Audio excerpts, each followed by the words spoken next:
is t of 0. T of 0 is equal to 1. So therefore, I would like t of n minus I to be t of 0. That will occur when n minus I is equal to 0. That will occur when I is equal to n. So I will replace the value of this general solution, general I substitution, with the value that makes it go to the non-recurrent case. And that's going to be I is equal to n. Well, if that's the case, then t of n is going to be t of n minus n plus n. But t of n minus n is t of 0. That's just 1. So that's going to be 1 plus n plus 1. So that's now t of n is equal to n plus 1. This is no longer our recurrence. This is now a closed form. That's what we want. We want the closed form. So this is substitution. So again, what do? We simply write it with one substitution, expand it 2 times, 3 times. Typically 3 times is a good number. Then you simplify it and to see what is the general pattern. Once you see the general pattern, write the general pattern. Once you write the general pattern and you see what it is, you choose a value for I that makes you go to the non-recurrent case.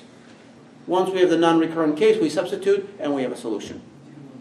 Okay, any questions about that? Excuse me, Professor. Yes. Is that the non-recurrent case always on 0? I mean, usually... No. Right? Oftentimes it's going to be on 0 or a 1 or something like that. By the way, so let's just talk about this again. So when we're talking about this function here, so this is the recurrence equation. We also call that's the recursion, right? And then we call this the base case. What's the base case of a recursion? A base case is when there is no recursion. So a base case is for if I have a recursive function and I call the base case, I call it and I return a value. But if I call the recursive case, I call it and then it calls and it calls and it calls and it's driving towards the base case. Once you hit the base case, it keeps coming back up and then finally gives me a return value. Okay? So it's not always obvious what we're going to substitute in, but it's always important that we substitute so that we get to the base case. So if the base case is t of 1, we want to make that parameter be equal to 1. We set it equal to 1, solve what I has to be. All right. So let's take a look at Towers of Hanoi. We talked about this one, right? So that's when we're moving these, we have these 3 pegs and we have these discs, right? We try to move one at a time. So we already know something about the Towers of Hanoi. It's a pretty complex task in terms of the number of operations. So basically, procedure Hanoi, the code looks like this. So this is how many disks we have. This is the original from peg, to peg, and auxiliary peg. So it's 1, 2, 3, right? We just call them characters. You don't really need that information, but we have it. So basically means if n is greater than 0, that means if you have at least 1 disk to move, then move 1 less than that from the from to the to. Now, if you have 3 disks to move, if n is equal to 3, then this condition is true and we move 2 from to 2. That means we're going to move 2. Okay, from the from to the to. And now we're going to move 1 from to 2. Right? And then we're going to do what? We're going to move again 0 from to 2. So the recursion is going deeper. So once I get to 0, I do nothing. I come back here and I will actually write, which is the first move. Once I make that move, then I'm going to go backwards. Once I do that, then I go back 1 level to recursion. Last time I was at recursion, I was here, so I move. And then I start the recursion again for the move back. Then I come back, then I come back. So this is how the recursion works for the Hanoi example. And I think it would be a good idea, maybe you can Google something, maybe somebody has something nice on YouTube, you can see the disks going. You know, sometimes if you're a little baby in the United States, they give you these little toy, has these like red disc and then blue and orange and yellow. Do they have them? Do you ever see something like this and the baby stack these things up? So that's a good one to use. Now you need 3 of them. Usually you only have 1.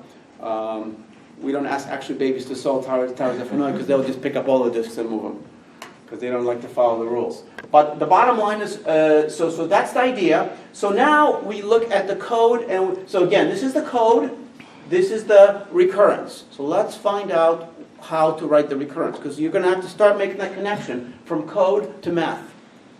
From code to math. Math and the code, they're going to be related because we're looking at complexity of the code. So t is going to be the time complexity instructions, right?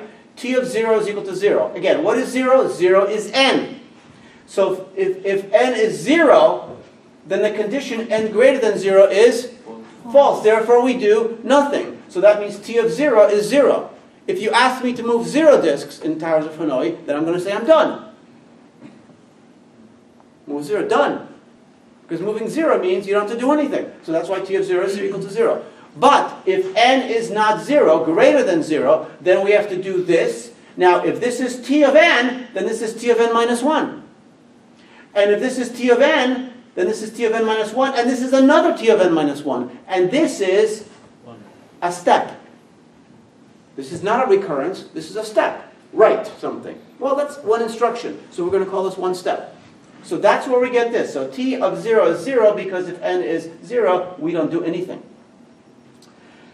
And if t of n for non-zero, greater than 0, that means we do a recurrence for Hanoi, but reduced by 1. Then we do the write, which is a single step. Then we do, again, the same thing. And you know what I'm talking about, right? To move 4 disks, you do the whole Hanoi to move 3 onto here, which is 7 steps.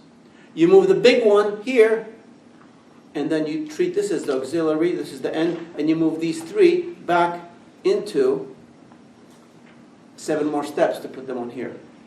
So that's the remove from the big one, and this is move back on the big one. Right? So t of n minus 1 plus 1 plus t of n minus 1, but t of n minus 1 and t of n minus 1 are the same, so there's 2 of them, so we're going to say that's 2 times t of n minus 1. We do twice, actually this work here and this work here is the same work.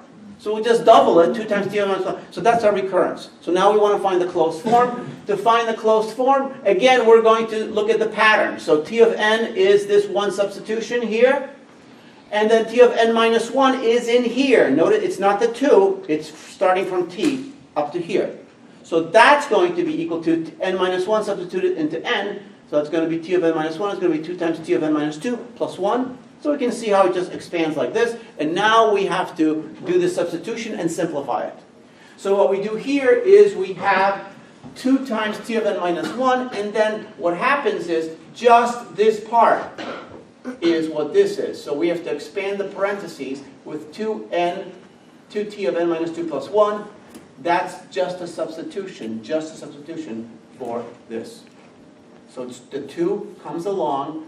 That's a substitution for this plus 1. And now we go inside here again. So when we do this, we're going to have an inside set of brackets. This is going to be t of n minus 2. Only, not the 2, just this. So 2 is outside. This is a substitution, just of t of n minus 2. The brackets and the parentheses have to be just in the right spot, because you have to substitute the real thing where it belongs.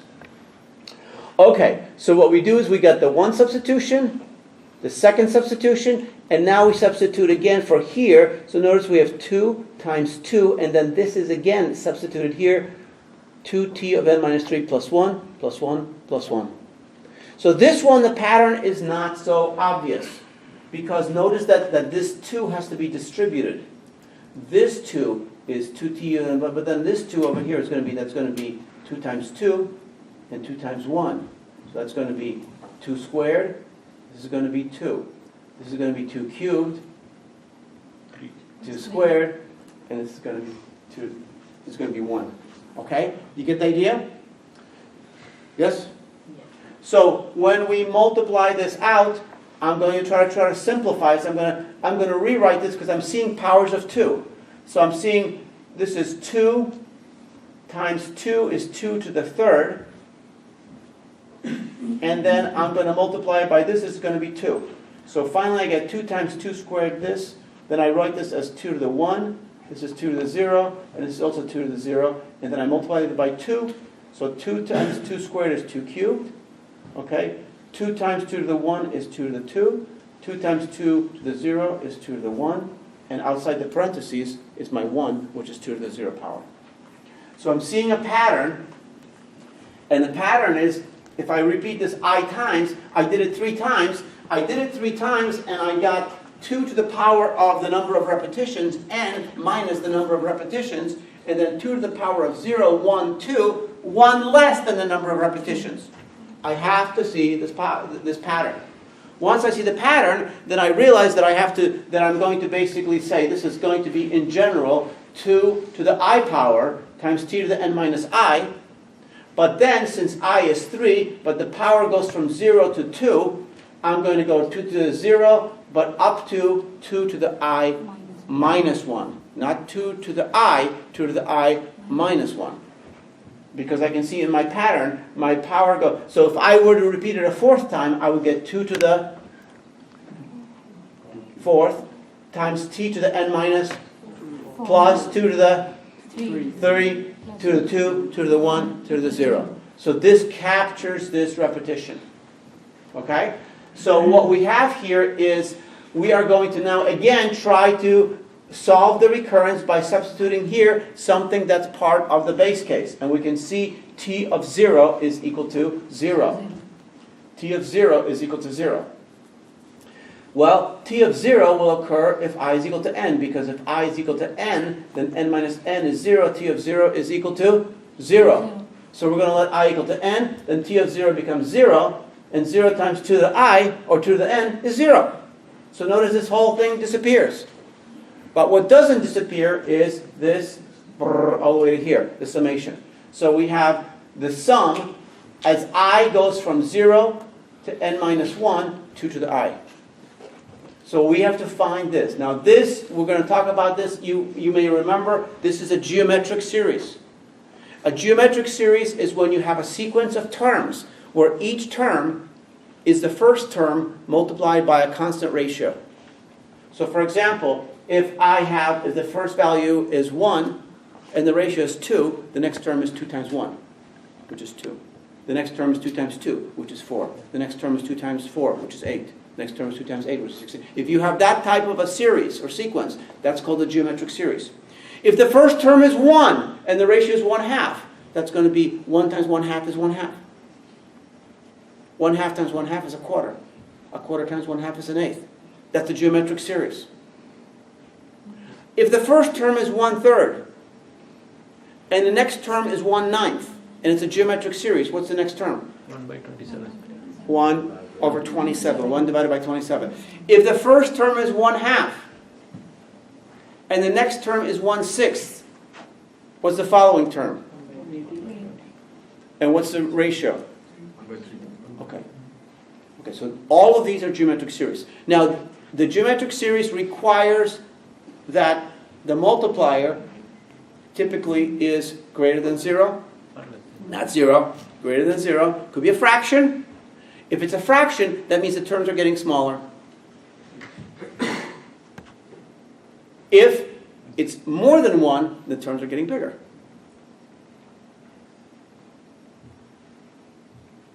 That's going to be important for us later, but for now it's not so important. Okay, the bottom line is, we know that if you want to sum a geometric series, the sum of the n terms of a geometric series, so this is going to be the sum of this series.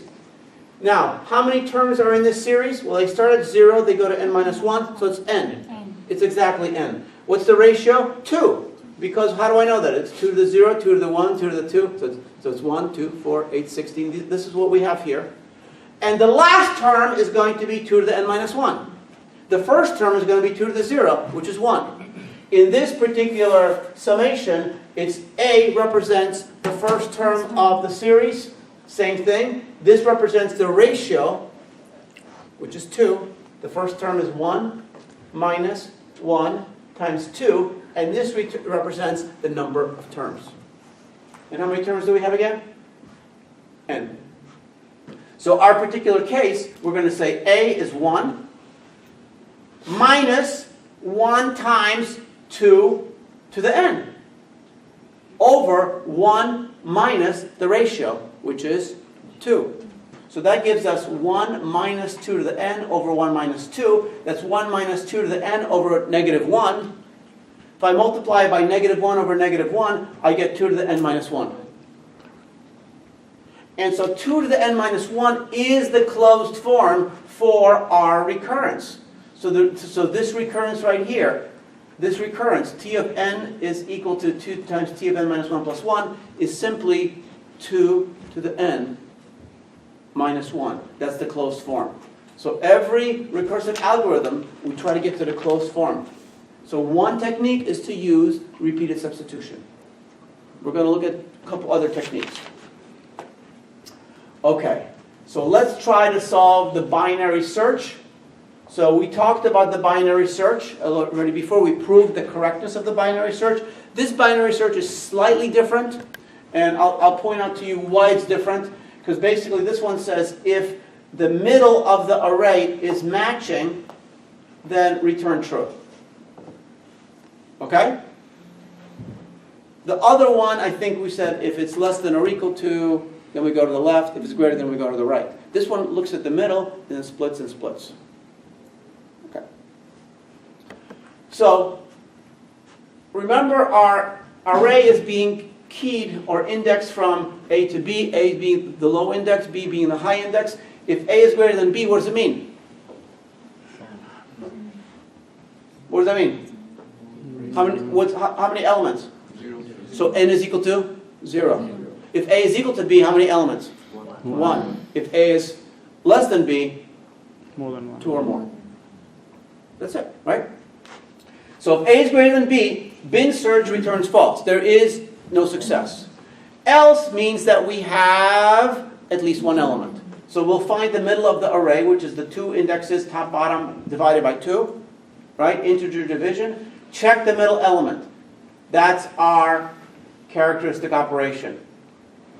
If it matches the middle element, then return true. But if it doesn't, then if it's less than the middle element, then binary search from the beginning, left of the middle. Else, binary search, right of the middle to the end. Does that make sense? Okay. So now what we want to do, so this is the code. We want to look at the math. Okay, so I want to take this from the code to the math. So we can see here that t of 0, so when a is greater than b, n is 0. There are no elements. And in that case, we can say t of 0 is equal to 0. How come? Why not this one? We could say t of 0 is equal to 1. We could. Why am I saying 0? Why am I saying 0? Because I'm not executing in characteristic operations. Okay. So you understand, so I'm playing with that a little bit. But it's only 1, and it only happens once, so it's okay. So basically I'm saying that if it's, so what I'm saying here, t of 0 is equal to 0. Now I'm saying t of n, that's when n is not equal to 0, meaning greater than 1. T of n is equal to 1 in the case that it's a match. Let's think about it.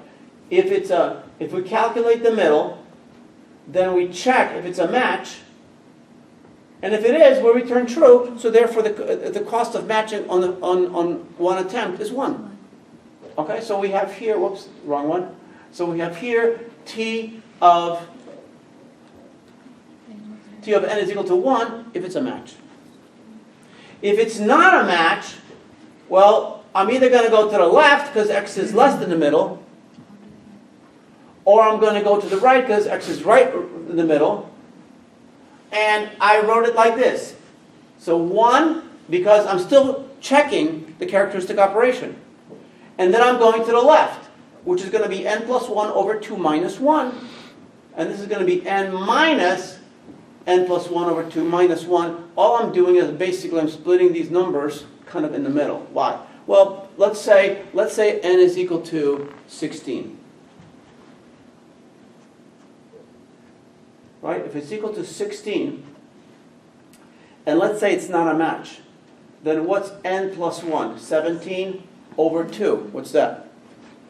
17 over 2. 8 and a half. 8. Minus 1 is 7. So now I have to take n minus that. Get it? So if I have if I have 16, I'm going to get 7. How many am I going to get here? 9. Also 7. Because so this is going to be, well, let's see how I did it here. So it's going to be 16 minus, this is going to be what? What's n plus 1 over 2? 8. So 7, right? There's 7, right? Yeah, 7. I think I have to do plus 1 here. Because I have to do minus that. Should be, I think should be plus 1. Oh, it is plus 1. Oh, because I need parentheses here. Right there. Yeah, so this is going to be, so you're going to split, if you take out this 16th element, you're going to have what? You're going to have 15 elements left, so you're going to have 8 and 7. A little bit uneven, right? If you have 15 elements, and you look at the middle element, then you're going to have 7 and 7. Right? If you have 17 elements, you're going to have 8 and 8 on a mismatch. Actually, if you have an odd number, you'll have an even split. If you have an even number, you'll have an odd split. But it's only a difference of 1. So what we're going to do is we're going to try to simplify this. And to simplify it, we're going to say basically, we will choose number for our analysis that always give you even splits. And how do we make even splits? We make sure that the number is always odd. And odd numbers, for example, are powers of 2 minus 1. So for example, if we have 2 to the 4th minus 1, it's 15. Take that element out, you get 7, which is 2 to the 3rd minus 1. Take out the middle element, you have 3, which is 2 to the 2nd minus 1. You have the middle element, 2 to the 1st minus 1. Get the idea? So powers of 2 minus 1. So what's the power of 2? 2 to the k. What's the power of 2 minus 1? 2 to the k minus 1. So if I have 15 and I mismatch, I go to 7. If I go from 2 to the 4th minus 1, and I mismatch, I go to 2 to the 3rd of minus 1 here or here. Okay? So therefore, I can rewrite my recurrence equation. Instead of saying T of n is equal to all these k's, I can say, well, I'm not going to worry too much about this one. Because I don't know when that's going to happen. I'm not going to worry about that right now. I'm going to worry about basically, let's just analyze what happens when I don't match. And when I don't match, T of 0 is still 0, same as before, but now I have T to the n equal to 2 to the k minus 1 is equal to 1 on a match, but otherwise it's equal to 1 plus T of 2 to the k minus 1 minus 1. Do you understand how I got this? No. This is assuming that n is equal to 2 to the k minus 1. So when n is equal to 2 to the k minus 1, that's a power of 2 minus 1. It's one comparison on a match, and one comparison plus the recursion on one of the halves. So again, 2 to the 4th minus 1, 15 goes to 2 to the 3rd minus 1. 2 to the 3rd minus 1 on a mismatch goes to 2 to the 2nd minus 1. Okay? Think about it. So if you have these numbers, so basically, so from 15 on a mismatch you go to 7. From 7 on a mismatch you go to 3. From 3 on a mismatch you go to 1. From 1 on a mismatch you have failure. Or on a match you have success. So basically what we're doing is we're cutting something in half. So many times. Okay, so if we look at our analysis, the best case occurs if the middle element matches X immediately. So the best case with n elements being binary search is equal to 1. Is that realistic? That's like saying I have 1,000,000 elements, I'm going to look in the middle, oh, it's a match. Well, the probability of that, if everything is equally likely to be matched, is 1 in 1,000,000. So is 1 in 1,000,000 a good bet? No. So again, the best case is very nice, but it's unrealistic or some famous professors from MIT will even say it's stupid. Because you can't count on it. If you assume that's going to happen or it's likely to happen, you're going to be wrong. So it could happen, but it's very, very rare. So essentially, it's a best case, it's optimistic. It doesn't help us. Right? So we are going to analyze the worst case. Because the worst case occurs if the match comparison is always false. That means if I go from 31, take 1 out, I have 15 and 15. Don't match it. Try these 7, try these 3, try this 1. Failure, failure, failure. So worst case means I never match it, which means that the comparison is always false. Let's count the number of comparisons on a failed search. So therefore, the worst, this is W of 0 is 0. Well, if you have 0 elements, you're going to execute 0 characteristic operations, so your cost is still going to be 0. But if you have more than 0 elements, then you can assume that you're never matching it for the worst case, so you're always doing this, correct? So it's always 1 plus t of 2 to the k minus 1 minus 1, so that's the same thing. So the worst case of this is 1 plus the worst case of that. So this is the recurrence we have to solve for the worst case analysis of the binary search. So we're going to again look at our approaches we did before, and we're going to say the worst case of 2 to the k minus 1 is 1 plus this. That's one substitution. Then we're going to substitute once again for this one. So in parentheses, in brackets here, you have a substitution for just this part, which is 1 plus w of 2 to the k minus 2 minus 1. And then once again, we're going to substitute for just that part in here. And you can see that this is a pretty straightforward one because we don't have multiplications. So we can simply say 1 plus 1 plus 1 plus w of 2 to the k minus 3 minus 1. So if we repeat it I times, this is the pattern. Now, what do we want this to be to break the recurrence? 0. We want this to be 0, so we want 2 to the k minus 1 is equal to 0, which means 2 to the k is equal to 1, which means k is equal to what? I. Okay, I is equal to k. So therefore, if I is equal to k, we're going to get w of 2k minus 1 is equal to k plus 0 is equal to k. So we're going to have 2k minus 1 is equal to 1. Now, we have a solution here. We know that log base 2 of 2k is equal to what? That's k, right? Log base 2 of 2 to the k is k, which is going to be equal to lg of log base 2 of n plus 1. So our solution for k, which is our solution here, we want to solve what is k as a function of n is lg of n plus 1. So our closed form for our worst case analysis of binary search is that the worst case of binary searching n elements is log base 2 of n plus 1. So suppose we're searching n equal to 1,023 elements. 1,023 elements. What's 1,023 plus 1? 24. What's log base 2 of 1,024? 10. So therefore, if I have 1,023 elements, it's going to 10. What if I have 1,024 elements? Well, 1,024 is going to be LG of 1,025, 10 point something, 10 or 11, right? So, so basically, we can think of this if we cross out this plus 1, which is a small adjustment to the n, very small adjustment. If we say W of n is equal to LGN, then what happens if we have 1,024 elements? 10. What if we have 1,024 squared elements? 20.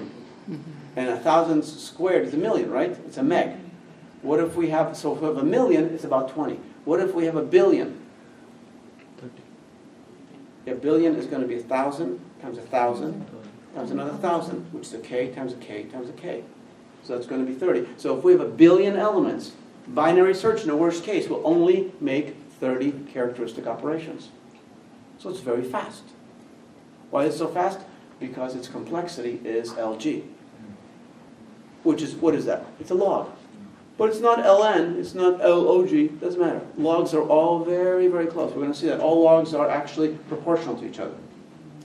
And the reason we know all logs are proportional is because all logs can be written in terms of each other with only a constant adjustment. Log base 2 to log base 3 are equal with a constant adjustment. And we'll see that if you're not sure. Now I want to look at the average, I want to look at the average complexity of the same algorithm. So it's going to be the average case of binary search. Now this is different than the worst case because our worst case analysis was fail, fail, fail, fail, fail, fail, fail, fail, until you get to one element and you fail in the last one. So we always fail. But we know that that's not realistic. You can't say that you're always going to fail searching, because if you're always fail searching, don't search. Because you can determine, if you're always going to fail, why bother? I don't have it. So, of course, there are some times where you're going to look in the middle and you're going to match. Now, it's not very likely, because if every location is equally likely, and if I search in the middle, and I have 1,000,000 elements, my probability is only 1 in 1,000,000. So 1 in 1,000,000 times, I'm going to make it on the first comparison. But on those 999,999 comparisons, I'm going to fail, and I'm going to go to the right, or I'm going to go to the left. If I go to the right or the left, I'll have 500,000 elements. I'll find the middle. The probability of matching is only 1.5 which is twice as likely, but still very low. But as I keep cutting this search space in half, if I go from 1,000,000 to 0.5 meg, when I do this 10 times, I'll be down to a K. Then I'll be down to 512, 256, 128, 64, 32, 16, 84 to 1. Exponentially cutting it down to 1. So as I am failing with these low probabilities, my probability of matching is actually increasing. And if the probability of the element in the array is certain, then I have to succeed somewhere. I have to succeed somewhere. So I will succeed at the bottom in the worst case. I will succeed in the first comparison in the best case. In an average case, I'm going to be someplace in between. I want to know where that's going to be. So I have an analysis that I'm going to call an assumptive analysis. Assumptive means we're making an assumption. And the assumption we'll make right now is that the element is 100% certainly in the array. So we're going to basically say, let's assume the element is certainly in the array. So that means we're going to match it on the first, second, third, or at the very worst case, LG of n-1 comparison. Because that's how many we're going to have in the worst case. So I will have, so this is the average analysis, assuming the element is present. And so I have to have one element is in the array. Well, then the complexity of that is going to be 1. Why is it 1? Because it's in the array, there's only one element, so that's it, that's the element, we're going to match it. Because we're assuming it's in the array. We can't fail. All right. So now what we're going to do is we're going to assume the element is present, but the number of elements, we're going to increase that to the general value, but we're going to restrict the general value to be a power of 2 minus 1. Again, for the same reason, that if we take, for example, 1,023, we take 1 out, it's going to be 1,022, that's going to give us 2 511s. That's going to give us 2 56s, 128s, 2 64s, etc. You get the idea. So that's a very clever analysis. Now, you might say, well, that's not right. How can you do that? Well, what if I'm searching not 511 elements, but what if I have 527 elements? Where's that number? It's not covered by analysis. Okay, I'm going to say to you the following. We know that if you're searching for 511, what's LG of n plus 1 going to be? 512. 5.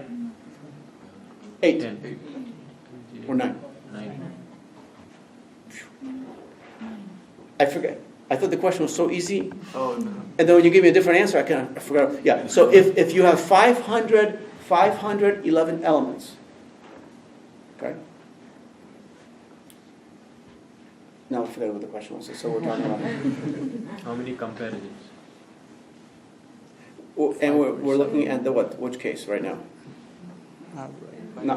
Huh? We have 511, the log of 511. Oh yeah. Oh yeah. So if we have 511, right? So we're looking at the worst case analysis. I think we're okay. So 511. So that'd be n plus 1 is going to be 512, and LG of 512 is going to be. You're supposed to say 9. You threw me with that 5. Like, wow. Maybe I said it wrong. You know. So 9. So that's okay. But 527. Okay. 527. So if you have 527 elements, I'm going to say, okay, forget about 527. Instead of 527, this is 511. This is 1023. What's LG of 1023 plus 1?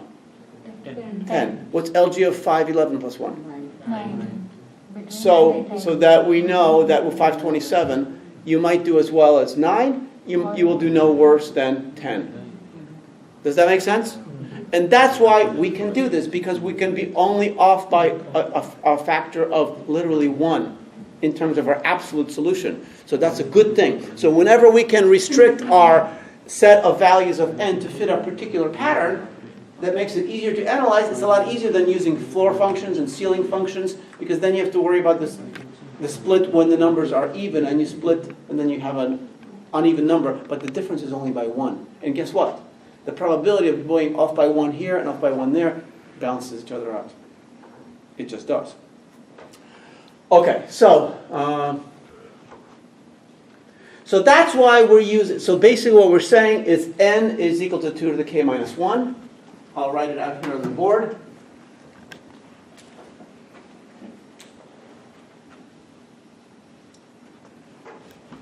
So I will write it here. So n equal, what do I have here? 2 to the k minus 1, right? So what is the value of k? So to get the value of k, we're going to say 2 to the k is equal to n plus 1. We just bring the 1 over, right?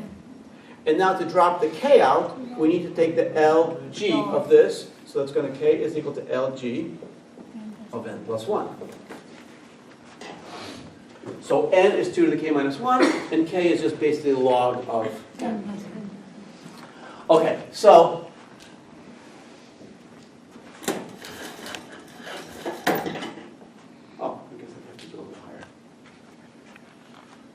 okay, so now let's talk about this term, because this is the key right here. Let's say this is the key.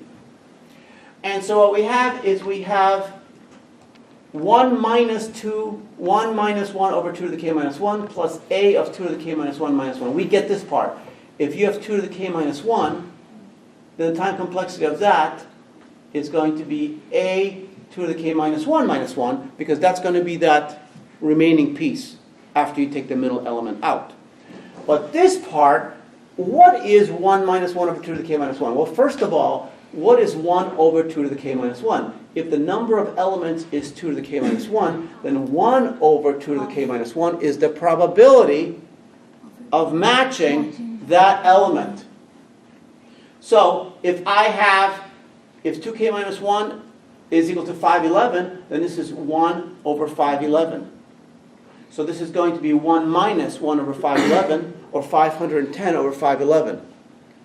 So what does that mean? Well, that's the probability that I'm not going to make that match. Which means that's the probability I'm going to need that comparison.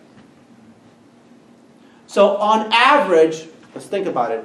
If I have, let's just think of a very simple number, because people get crazy with numbers. Let's say you have 15 elements in an array.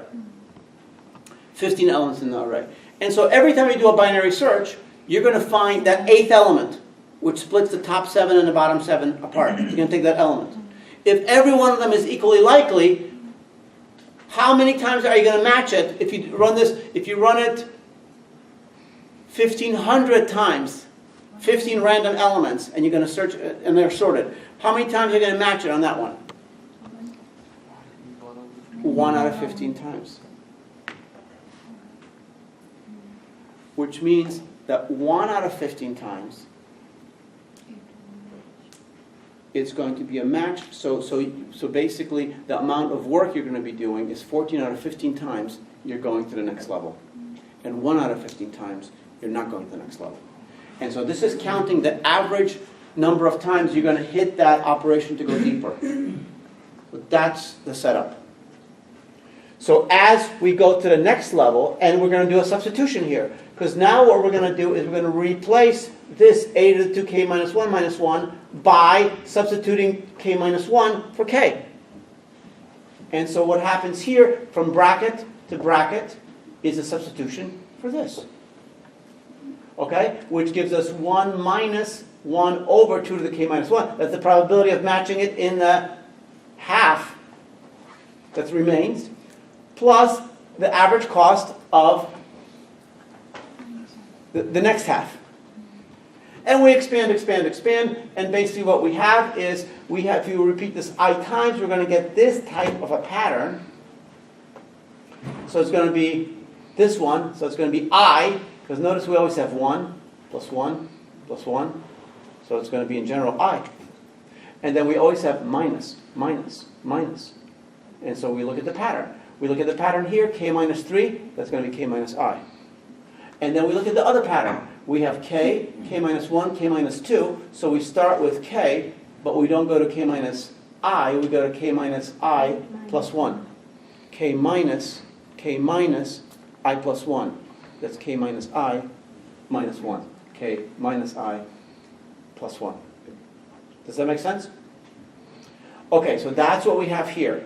And if we let I equal to k minus 1, that puts us back into the base case. Okay, and we have k minus 1 plus 1 minus all of this. Of course, that's just going to be k minus this summation.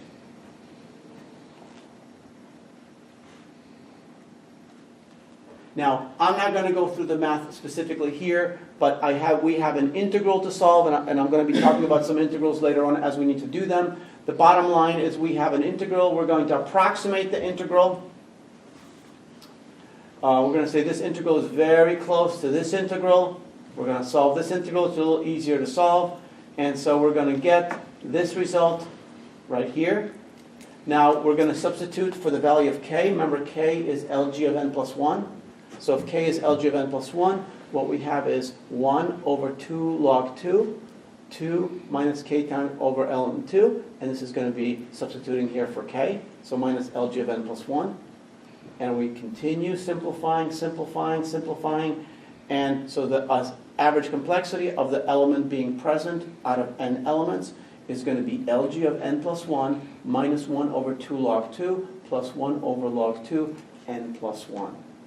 As n is getting larger and larger and larger, this number on the bottom is getting larger and larger and larger, and this term is going to 0.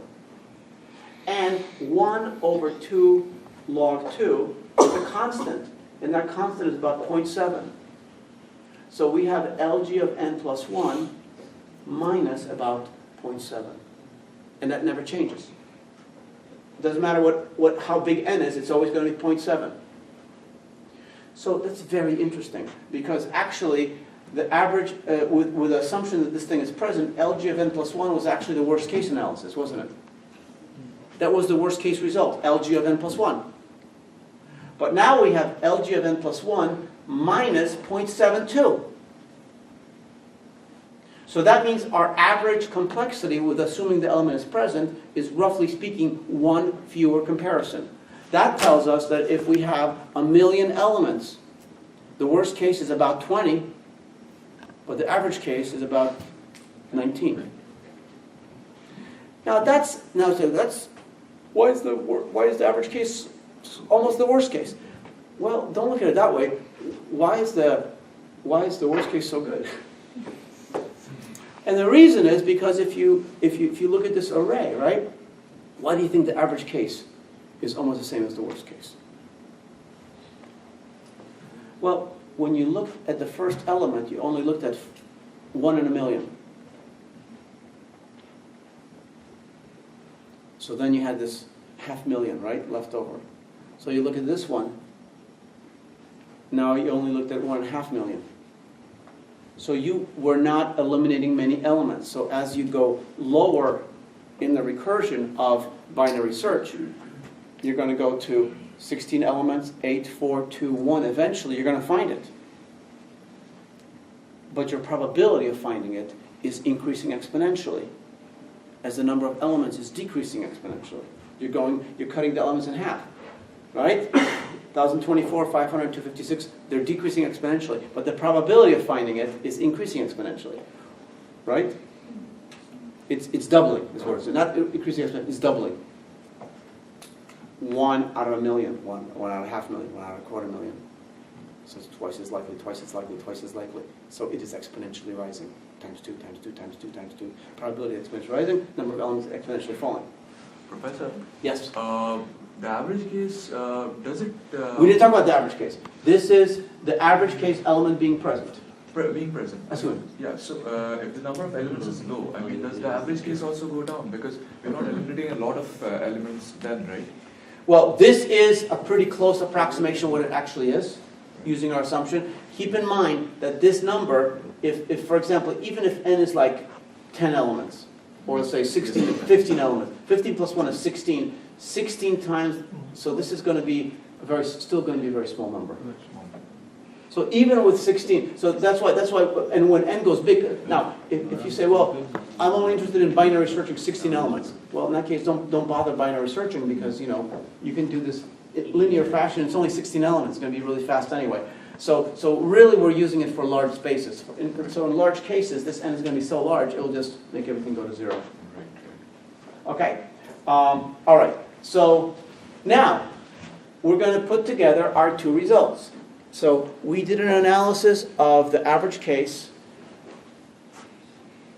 of the worst case, and then we did an average case of the element is definitely present. Now think about it. If we assume that the element is definitely present, and we look at the average case, but the element is not always present, is it? What's the probability that the element is actually present? P. Some number between 0 and 1.0, right? So if P is the probability the element is present, then P times the probability of the average case, assuming that it's present, plus the probability of 1 minus P times the worst case is the average complexity overall. Does that make sense? Let me say it again? Yes. Yeah, okay. So the first analysis we did was basically the worst case of binary search. Well, the worst case of binary search means the element is not present. If the element is not present, you're going to hit the worst case.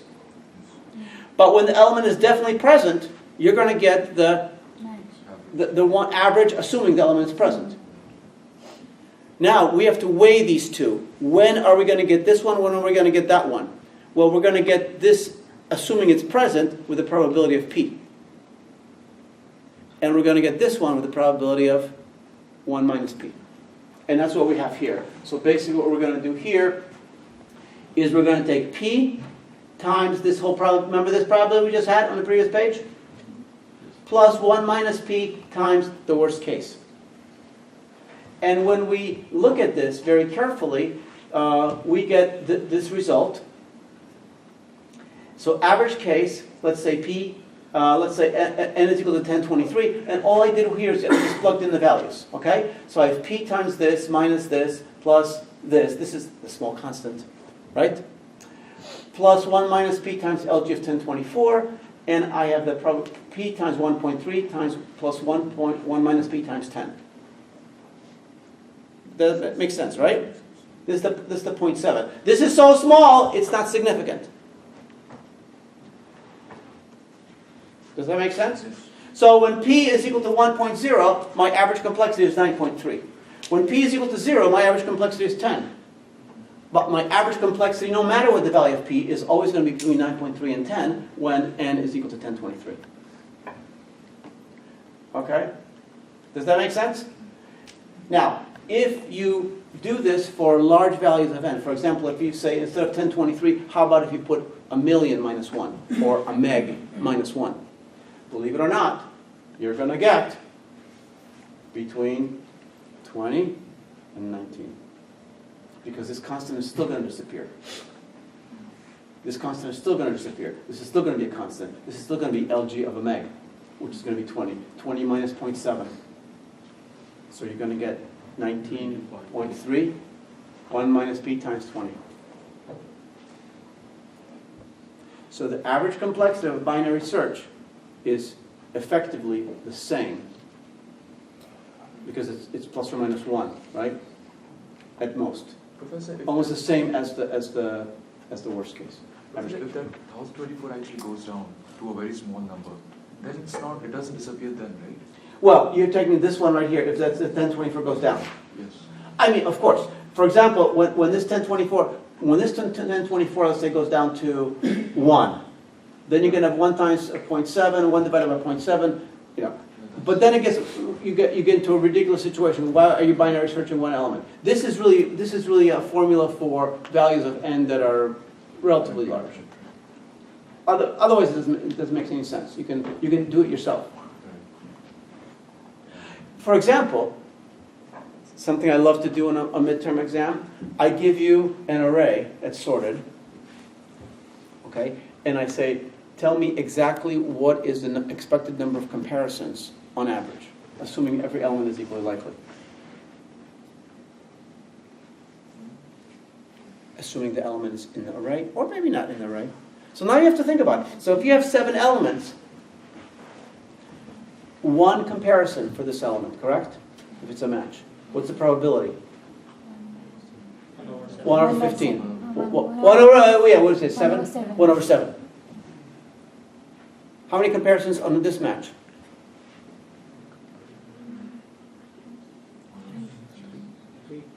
3. 1 over 3? 1 over 3? What's the probability? So how do you figure the probability?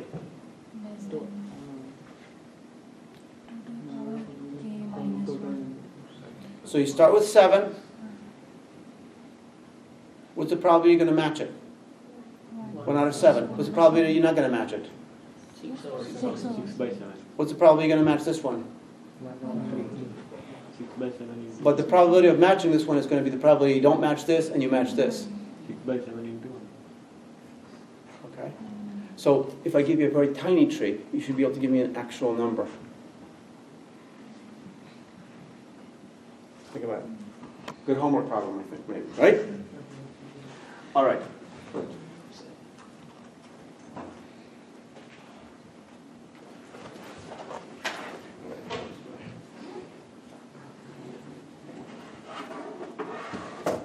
Looking for my phone. This is not good. Seriously? All right.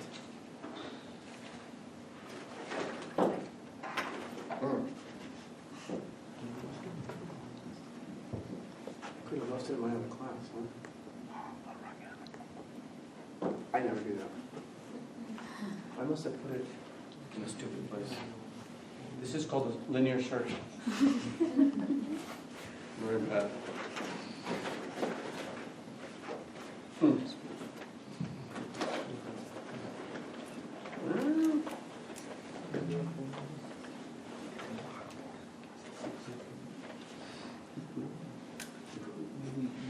The hash. We want immediately to the right solution. Okay. All right, everybody got this so far? Piece of cake, right? You look at this like all day long. All right. So we're going to look at another way of finding solutions to recurrences. This is called homogeneous linear recurrence relation.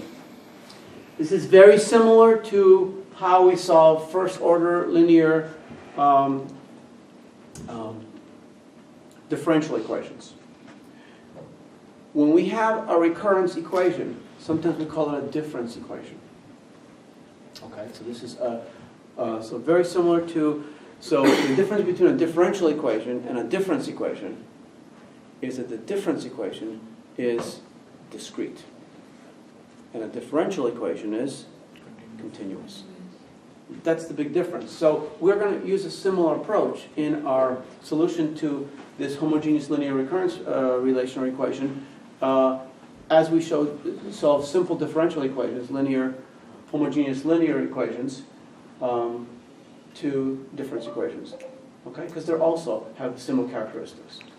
Okay, so let's see. So first of all, here's the thing. I've noticed over the many years that I've been teaching this, I've noticed that people understand this mathematics, but they have a hard time sometimes putting this together with a code. Right? They have a difficult time putting it together with a code.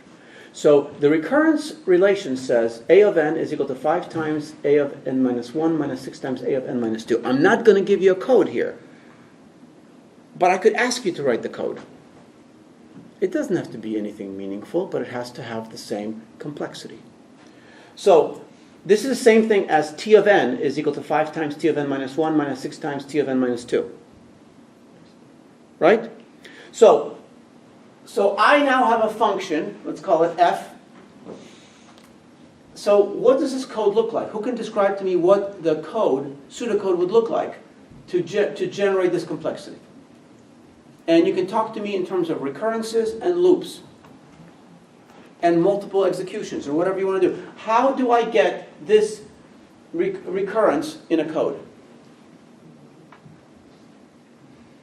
Anybody? What would that code look like? Just describe to me what the code looked like.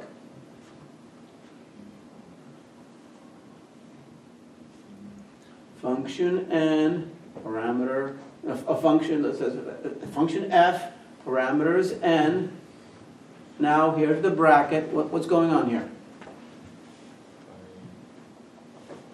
What does the 5 mean? What does it mean in the code? Huh? 5 times. 5 times what? Specific loop is executing n. Okay, so 5 is referring to the fact that there's a loop which is iterating, and what's inside the loop? N minus 1. A recurrent call to the function with a parameter n minus 1. And then after that loop is over, what happens? Another loop. This one has how many iterations? 6 iterations. Does it ever change from 6? No. No, it's always 6. And then it's going to have what? 6 recurrent recalls with a parameter of n minus 2. Does that make sense to you?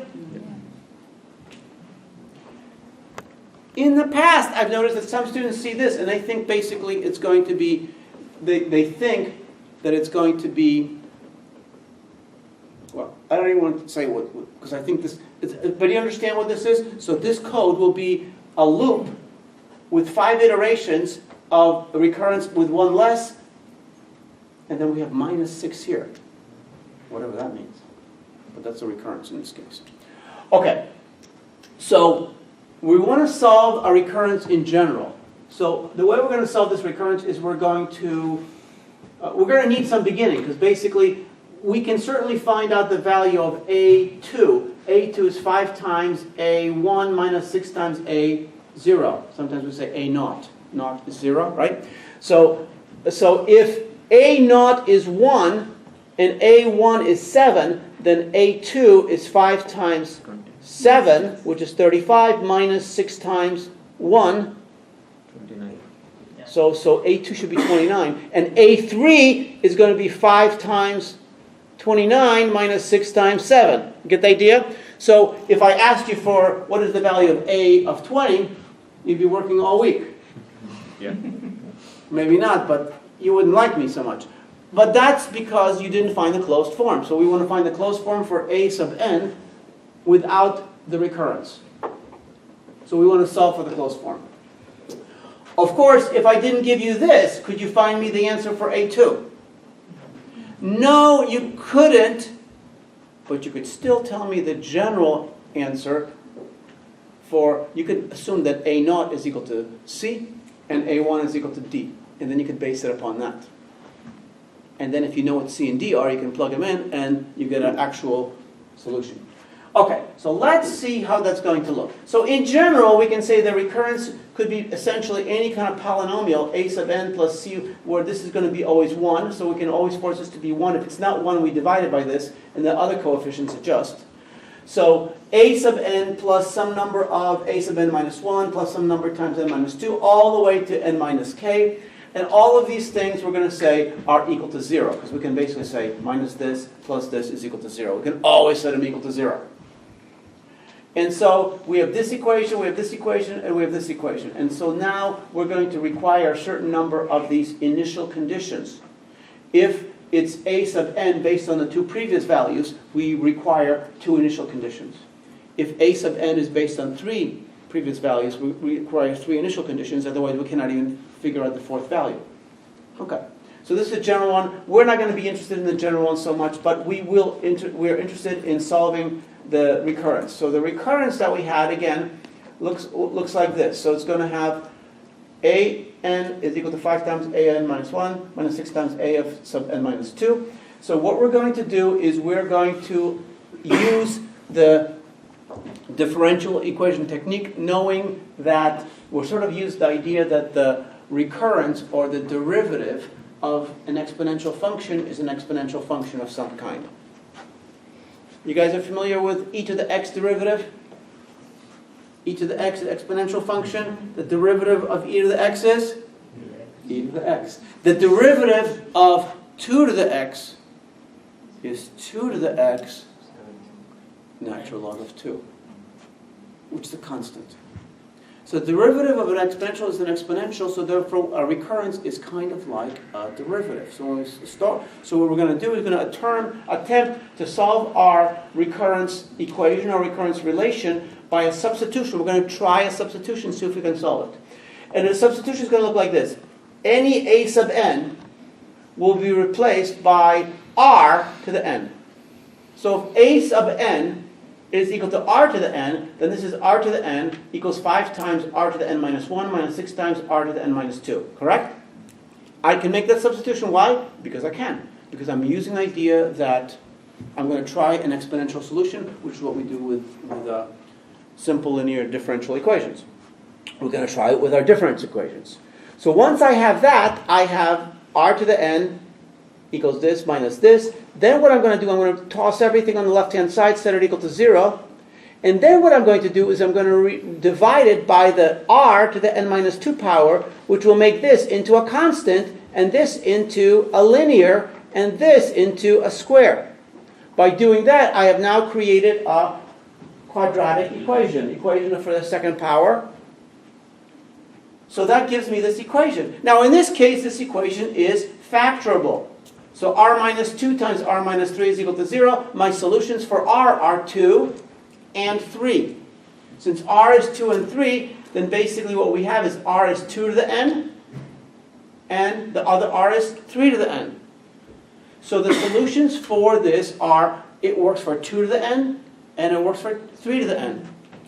And it works for any combinations of them. So any number of 2 to the n's and any number of 3 to the n's. How many? Doesn't matter. Any number. Alpha of these and beta of these. Now, that's okay, except that this is called a general solution. Because the general solution means this is a solution not to these conditions, but just to this recurrence. We've only solved this recurrence. So we don't know how many 2 to the n's and how many 3 to the n's. So therefore, in order to find out the exact value of alpha and the exact value of beta, we have to now look at the initial conditions. So that when n is equal to 0, 0, 0, a naught is going to equal alpha plus beta. Yes? Yes. Because 2 to the 0 is 1. 3 to the 0 is 1. And a naught is equal to 1. So 1 is equal to alpha plus beta. So alpha plus beta equals equal to 1. When n is equal to 1, a sub 1 is equal to 2 alpha plus 3 beta. Because when n is equal to 1, this is a sub 1, this is 2, this is 3. So 3 beta plus 2 alpha. And when n is equal to 1, a1 is equal to 7. So 7 is equal to 2 alpha plus 3 beta. So now we have two equations, two unknowns. We can solve this problem by using a system of linear equations. And so what we have is we have a1 is equal to 7, a0 is equal to 1. So we have here 2 alpha plus 3 beta is equal to 7, and alpha plus beta is equal to 1, right? Okay, so now two variables, two unknowns. So now we can use whatever we want to do to solve these equations, different techniques we can use. One simple technique is to use substitution. So what I'm going to do is I'm going to say alpha is equal to 1 minus beta. Once I do that, then I can use 1 minus beta as a substitution for alpha in the other equation. So 2 times 1 minus beta plus 3 beta is equal to 7, and that gives me a solution for beta is equal to 5. And once I know beta is equal to 5, I already told you alpha plus beta is equal to 1. So alpha has to be -4, which we can get from here. So now since I know the value of alpha and I know the value of beta, I can say a sub n is going to be 5 times 3 to the n minus 4 times 2 to the n. Now, we want to make sure that we're correct. So remember what the value of a sub 2 was in the original recurrence? 29. Good. Somebody has a very good memory. So let's try that. So what's 3 squared? 9. Times 5 is? 45. 45. 45 minus 16. 29. Great. You guys are not so good at arithmetic, but 29. it's a good thing it's not elementary school, otherwise you're off there. So 29. 29. That's good. Now what is a naught? A naught is when n is 0. When n is 0, it's going to be 5 minus 4, which is? And what is when a is equal to 1? That's going to be 15 minus 8. So, is that a proof? No. But it looks pretty good, right? So yeah, got 1, 7, and 29. Chances are that we're wrong are pretty low. I'm not asking you to prove it. We're pretty happy with this idea. I think we can safely think that this is the correct solution. Okay, what time we got now? 45. Huh? 45. So 38. So I'm 3 minutes late. Goodbye. Okay, I'm going to get a homework for you guys real soon so you guys can start working with this kind of stuff. Have some fun with it. All right.